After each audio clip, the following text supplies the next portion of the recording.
So this morning I was watching Zach Hiley's video. And if you are not familiar with Zach Hiley, he is an MD who who vlogged his entire journey through applying to medical school, taking the MCAS, going and the whole thing, and how to study. And he recently decided to quit medicine in his residency.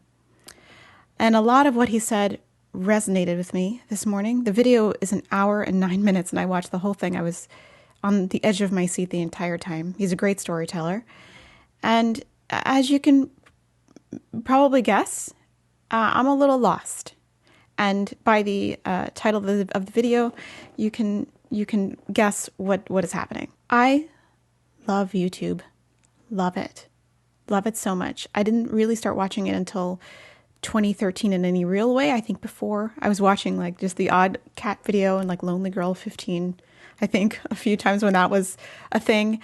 And I would watch a bunch of creators and I spent so much time. The thing that appealed to me most was like anyone could upload to this website and there were no barriers to entry. There were no gatekeepers. It was just you, your image, your message in the world. And that was really intriguing to me. I loved watching regular people. It was something I was really passionate about. And every time I was watching these creators, I was like, I could do that. But I was always really afraid to be seen, put myself out there. Despite being a lifelong performer, I was very shy. I'm still a very introverted person.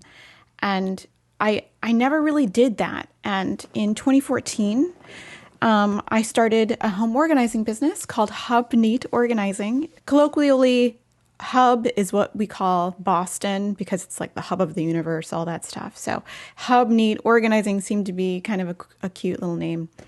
And in 2014, I think I had started a year prior. I think I started in 2013.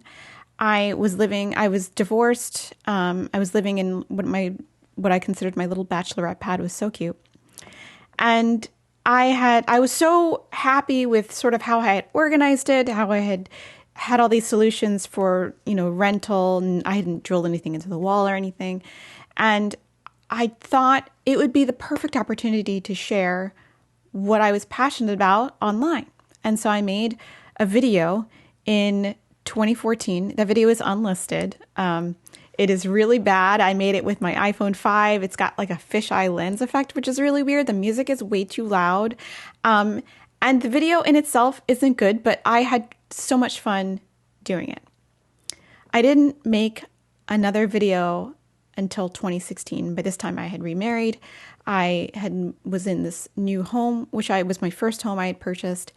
And I was working for the Container Store as a consultant. I was working in their contained home program, which was a program where they hired outside organizers to go and both sell closets for Container Store and organize clients' homes using Container Store products.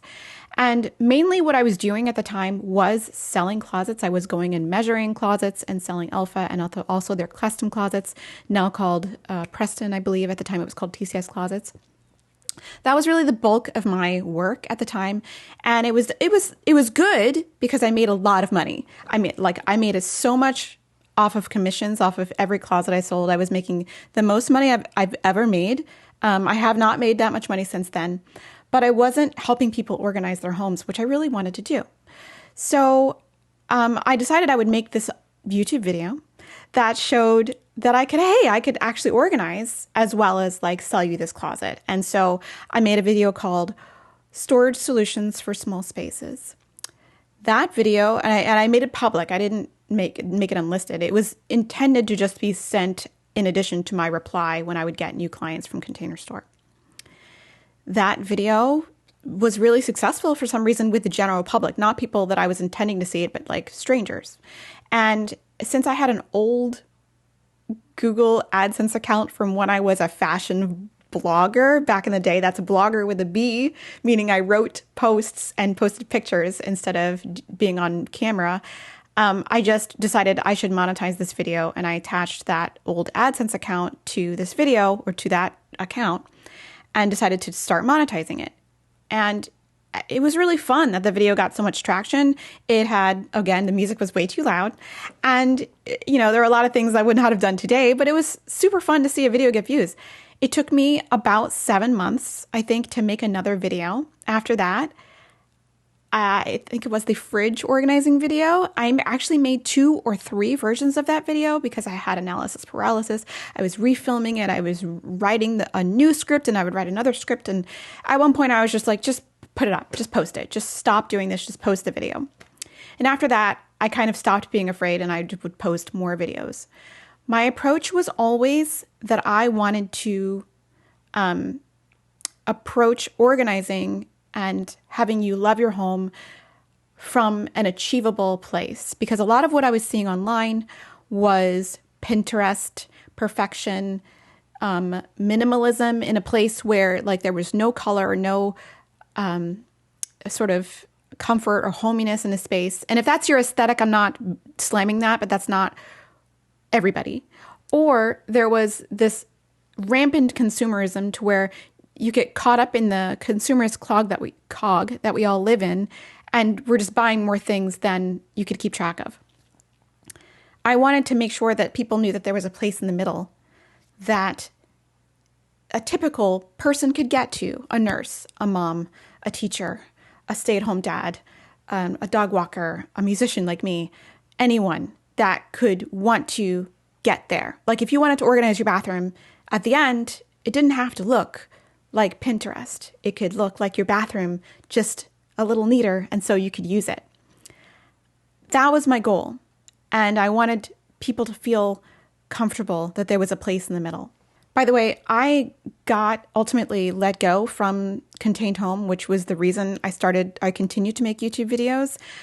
There was no sort of rhyme or reason to why they let about 8 of us go at that time, but it just gave me more time to do more videos, which I really, really enjoyed. And I just showed myself in my own organizing process to help people feel like they weren't alone and that it was approachable.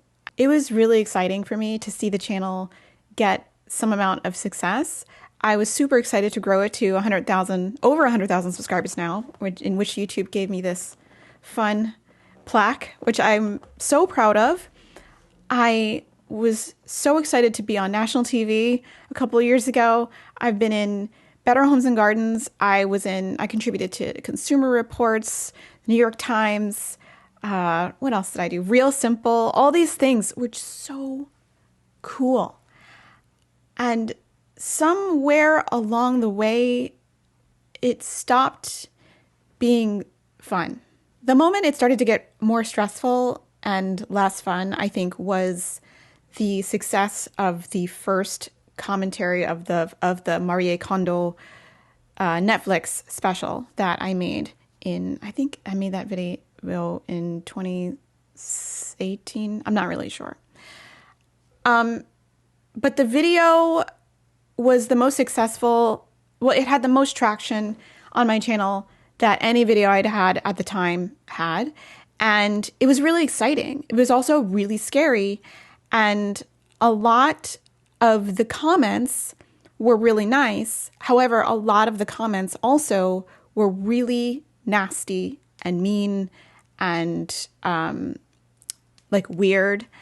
And I, over time, have developed quite the thick skin. And now I see those comments and I'm kind of like, whatever. But at the time, it was really hard for me to accept it and to deal with it and to not let it affect me personally. I'm a very sensitive person. I admit that. And I just was like, well, what can I do to, make everyone happy? And of course, the answer is you cannot make everyone happy. You just do what you do.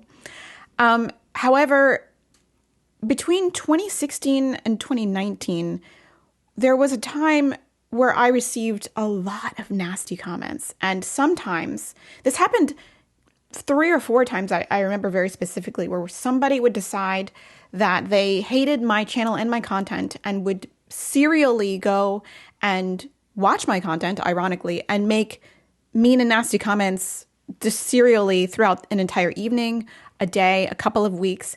And I I see those comments chronologically. Like if you leave a comment on a 5-year-old piece of content I made, I will still see it because YouTube will show you the newest comments, no matter how old the video is.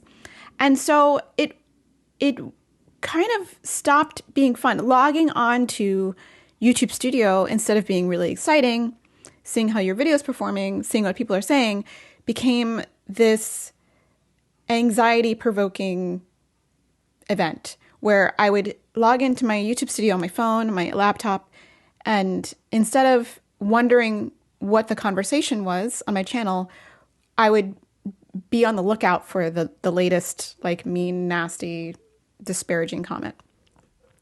And some of the comments were constructive criticism, which are like actionable things that you can change. Like, I wish you wouldn't talk so much in the beginning of your videos. I really appreciate those comments because they are like actionable things that I can actually change. Things that are just like nasty are like, you're annoying, or I hate your voice, or, you know, things like that, or I hate your house, things like that. And so it stopped being super fun. The other thing I noticed is that I remember the first time Christmas came around, probably 2017. And I wanted to, at the time my channel was really small and I could do this. I wanted to participate in Vlogmas, which is something not a lot of people do anymore, but it's sort of an experiment where you upload a piece of content to your channel every day in December until Christmas or however long you want to. It was kind of an exercise for me to make content and to see how well I could edit, how fast I could do, blah, blah, blah. And when I did Vlogmas, I sort of shifted that content over, not all of it, but some of it, to a more like lifestyle place where I showed things about my life. I showed Boston. I showed things about the singing stuff I do. And it underperformed, of course, because that's not what the audience was here for. But I enjoyed making it so much. I enjoyed it so much. There were a lot of things I tried out and had fun experimenting with. And it was so much fun.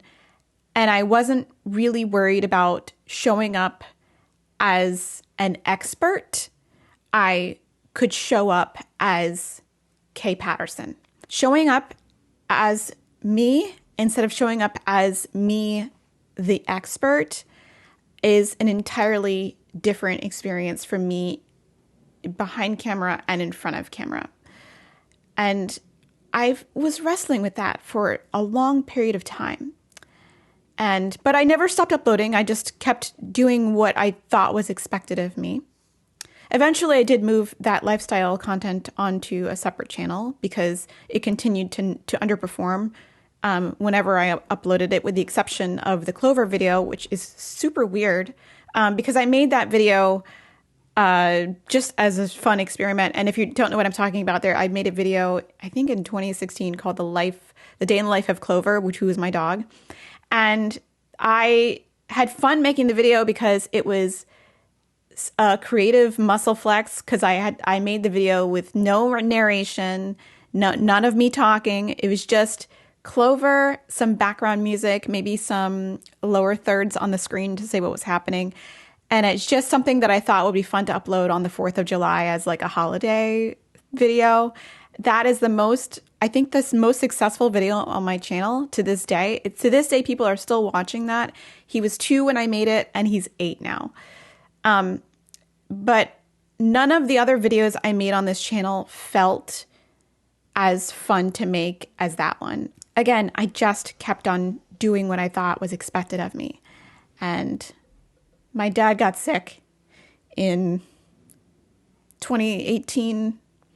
And ultimately, he passed in 2022 of dementia. This is a man who did everything right. He played tennis every weekend. He was fit. He tried to eat right. He was a lifelong learner. He always went to seminars. He was a really highly respected oral surgeon who was also a colonel in the army. He was like my hero. And when I lost him, something shifted in me. And it made me realize how much energy I was spending on being afraid of being seen. Sorry about the noise. There's like it's trash day. I spent so much energy being afraid about being seen for who I really was. And I've stopped so many times on this channel and said, hey, something needs to change. I need to change up the content. And I wanted to try and bring more authenticity. Not that what you were seeing wasn't me. It was the most professional, business-like persona that I would bring to clients and that I would bring to job interviews and I would bring to a certain audience. And everybody has personas, right? You have a certain persona you are with your friends. You have a persona you are at work. And when you are talking to people who are going to do service in your home. I didn't feel like I was bringing my full, like, fun persona. It would come out sometimes, but it wasn't really, it felt fake to me. I think one time I talked about just being a little more authentic and every now and again letting the word shit go by on this channel. There's an entire channel called How to Get Your Shit Together, by the way. And I got an entire email in my email box. It was the longest email I've ever received, telling me how bad of an idea that was, how disappointed they were in me. And it was really disheartening. I also want to say that I would be lying completely if the analytics and performance of videos on the channel overall didn't play a part in this. That would be a complete lie. I can see I had been obsessing over the number of views, the number of likes, the engagement, how long viewers are watching, when they click off, whether or not to have an intro, cut the intro, are viewers watching for 45 seconds or 46 seconds, how to do this brand integration in a really organic way that people aren't going to hate, what tags to do, how to make the thumbnail, how to get people to click on the thumbnail. It is exhausting. The thing about it that is so annoying is that I know exactly what to do to get videos to get to where I want them to be.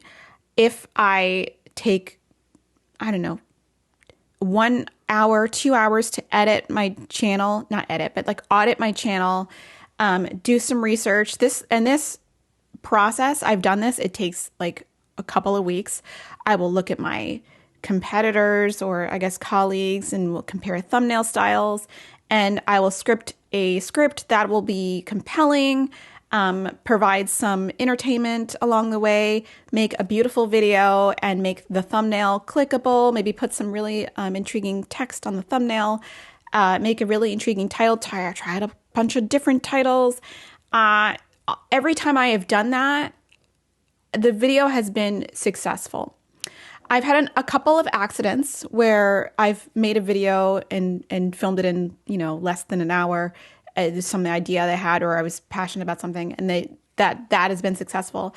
But a lot of the well-performing videos on this channel, especially after 2021, have been very intentional. The question is, do I want to do that every time? And the real question is the juice worth the squeeze? Especially if I'm not having fun. That being said, this is all my fault. I have cultivated the entire content of the channel. I did this. I'm not saying I'm an expert organizer, but I want to present myself as someone who wants to help people love their homes and take care of their surroundings and their items. But I'm questioning what I have to offer this space in 2024. That A, has not already been said, B, been said better than I could say it, or C, that I haven't said. And there are so many other creators in this space that have so much more traction than me, that it's really hard to get motivated when you can see so many people hundreds of lengths ahead of you on the racetrack. How do you keep running, or do you stop and reevaluate whether you're in the right sport? When I was a teen, and I guess when I was a kid too, all I could think about was I wanted to be a professional soprano when I grew up. And I have I have had what is considered to be like a late bloomer kind of thing with music. I didn't have a lot of success at conservatory. I think I only had like one solo in a chamber chorus concert. And I had a little better luck in graduate school, but after graduate school, I got my master's in music. I quit. I quit singing because I thought, because I had this impression in my head that once you got out of music school, you come out and you should be perfectly polished and shiny and ready to get out there. And I had a number of friends who did that. Came out all shiny, and they were doing This Messiah and with Boston Baroque and Handel and Haydn Society and touring with all these places. And I just was like, that's not where I am right now. My voice has so many cracks. I'm just not. And so I just decided that there was no place for me. And I spent a lot of time wrestling with that. That was me. That's a me thing. And when my dad died, I figured out that every day that I wake up is an opportunity to either get better at something you want to get better at or try something. Because if you don't try, you don't get anywhere and you'll regret it. And so I leaned kind of in to singing again. And I had to tear it all down to build it up again. I had to ask for help. I had to go find a new voice teacher. I had to find a coach who was going to help me. I had to find somebody who was going to help me improve my crappy technique and tell it to me straight. And I had to find connections, and I had to be brave enough to show up as my own voice and not the voice I wanted to have, because I didn't have any other options. I couldn't buy a new violin. I wasn't a violinist. I couldn't buy a new keyboard. I only had one larynx, one face, one body. This was it. And either I was going to accept it or not. And so the moment I accepted it, flaws and all, was the moment more opportunities started to appear.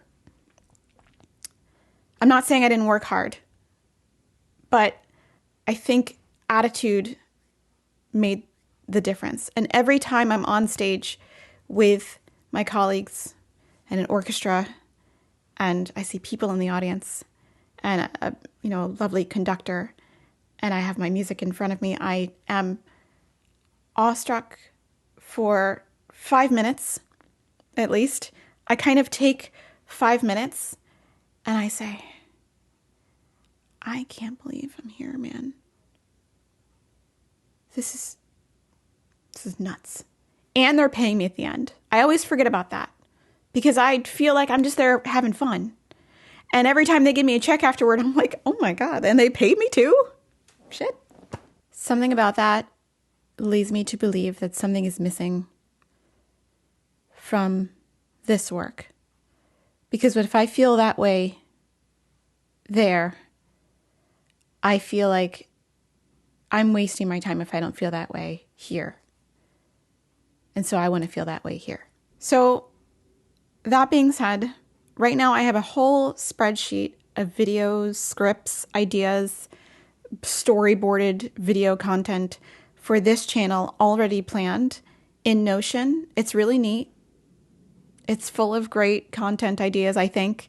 And the idea of tackling that list right now sounds to me like a really bad time. So I think I need to step away from approaching that or making content for this channel for a little while. I don't know if that's 2 weeks. I don't know if that's 2 months. I don't know if that's 2 years. Right now I have no plans to end this channel, but that's not out of the realm of possibility either. Everything is possible. But I think at minimum, I think I need to figure out how to proceed. And I used to have this philosophy about back when I used to make 3 videos a week, I was like, oh, I'll make one for my audience, one that my audience wants to see, one for brands that's more brand friendly, and one for me. And I don't think that that is a good place for anybody to be. I want to show up as passionately for you as I do for things that are for me. And maybe as a creator, that's selfish, and I should show up for things that my audience wants to see all 100% of the time. And maybe if that's my fate, and if I can't do that, I can't do that. But right now, I need to figure some things out. So it would be really helpful for me to let me know what you like about the channel, what content you've liked the most that I've uploaded. You can, but I would advise you not to write things that you don't care about or don't like, because the comments and the analytics have showed me that. And I want to take one moment to thank those of you especially who have come and watched every single time I upload. I cannot thank you enough. That means the world to me. And I do acknowledge that the content on this channel has been helpful for some people and inspiring.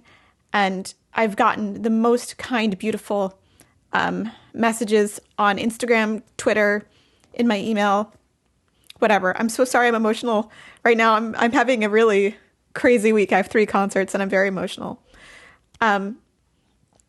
So for the time being, I will be continuing to upload on my personal channel, which is just lifestyle content, and continuing to stream on my gaming channel, which is, it's Animal Crossing. It's fun. It's good times. But I just need to take a pause, and I don't know how long that pause is. I could be back in 2 weeks, but I definitely need to take some time to reset, regroup, but I didn't want to take time off without being honest and genuine. And if that means this is the last video you'll ever watch on my channel, thank you so much for being here. I love you. I appreciate you. If this is the first content you're seeing on my channel, I'm so sorry. But I just wanted to come on here and be honest with you and real for not the first time, but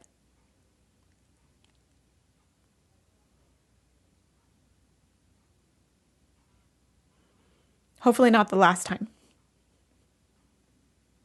Thanks for watching.